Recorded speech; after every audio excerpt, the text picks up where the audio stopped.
Hello students, welcome to Shine Academy. तो पिछले video में हमने देखा था कि सिमिलर फिगर्स किस तरीके से होते हैं और सिमिलरिटी की कंडीशंस क्या होती हैं। तो आज के वीडियो में हम उसी टॉपिक को आगे बढ़ाने वाले हैं और हम सीखेंगे स्केल फैक्टर क्या होता है। तो अगर आपने अभी तक इंट्रोडक्शन टू सिमिलरिटी वाला वीडियो नहीं देखा है तो आई बटन पे वो वीडियो आ रहा है, आप पहले उसको देख लीजिएगा, तब जाके आपको ये वीडियो अच्छे से समझ में आएगा। तो स्केल फैक्टर शुरू करने से पहले हम सिमिलर फिगर्स और सिमिलरिटी की कंडीशंस का रिवीजन कर लेते हैं। सिमिलर फिगर्स में हमने देखा था कि ऐसे फिगर्स जो एक फिगर के जूम करने से बन जाएंगे उन फिगर्स को सिमिलर फिगर्स बोला जाता है। और हमने देखा था कि जूम करने पर एंगल तो नहीं बदलता है, बट साइड्स की जो लेंथ होती है वो कम ज़्यादा हो सकती है। तो यही थी सिमिलरिटी की कंडीशंस कि angle will not change and the sides will be in a fixed proportion. और ये जो फिक्स्ड प्रोपोर्शन होता है इसी को हम स्केल फैक्टर बोलते हैं। इस चीज को हम एक एग्जांपल से समझने की कोशिश करते हैं। मान लीजिए हमारे पास एक राइट एंगल ट्राइंगल है ABC और इस ट्राइंगल की लेंथ हमने 3, 4 और 5 सेंटीमीटर की ले ली। अब मैं इस ट्राइंगल को 2 टाइम्स अगर जूम कर दूंगा तो जो नया ट्राइंगल आया है PQR, इसकी साइड्स आप बता सकते हैं कितनी होंगी। क्योंकि हमने इसको 2 टाइम्स जूम किया है तो एंगल सारे सेम रहने वाले हैं और जो साइड्स का लेंथ है वो 2 टाइम्स बड़ा हो जाएगा। यानी कि 3 के सामने वाली साइड 6 सेंटीमीटर की हो जाएगी, 4 के सामने वाली 8 सेंटीमीटर की हो जाएगी और हाइपोटेनियस यानी कि 5 सेंटीमीटर वाली जो साइड है वो 10 सेंटीमीटर की हो जाएगी।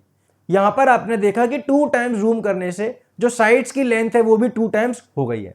इसी चीज को बोला जाता है स्केल फैक्टर, कि आपने एक शेप को कितना बड़ा या कितना छोटा किया है वो एक नंबर से हमको बताना है, जो नंबर होता है स्केल फैक्टर।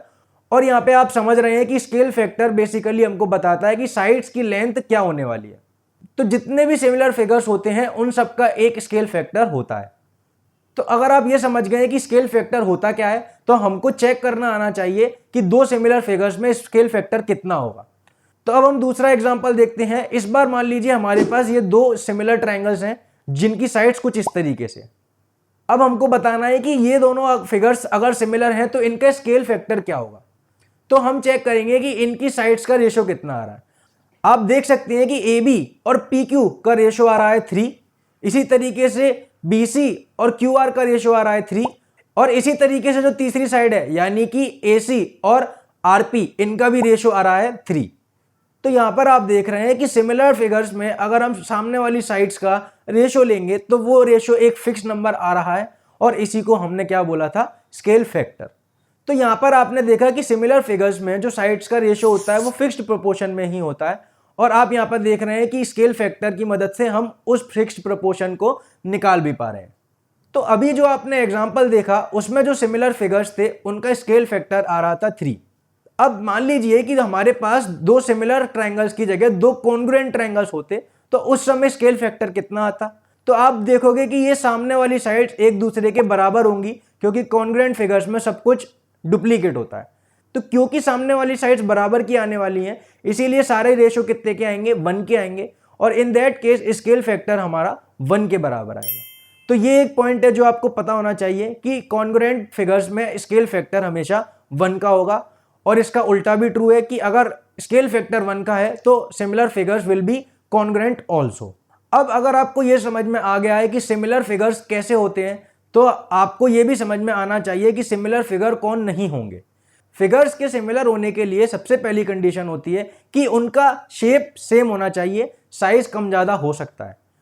इसके बाद फिर हम देखेंगे कि उनका एंगल सेम होना चाहिए और एंगल्स के बाद हम देखेंगे कि उनकी साइड्स का रेशो भी एक फिक्स्ड नंबर ही आना चाहिए। आप इस एग्जांपल में देख रहे हैं कि ये जो साइड्स हैं वो फिक्स रेशो में तो हैं, बट आप देख रहे हैं कि इनका शेप ही सेम नहीं है, तो ये दोनों फिगर सिमिलर नहीं होंगे। आई होप कि आपको स्केल फैक्टर अच्छे से समझ में आया होगा।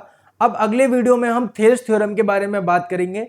वीडियो आपको अगर अच्छा लगा है तो वीडियो को लाइक जरूर कर दीजिएगा और इसी तरीके के वीडियोस देखने के लिए चैनल को सब्सक्राइब कर लीजिए।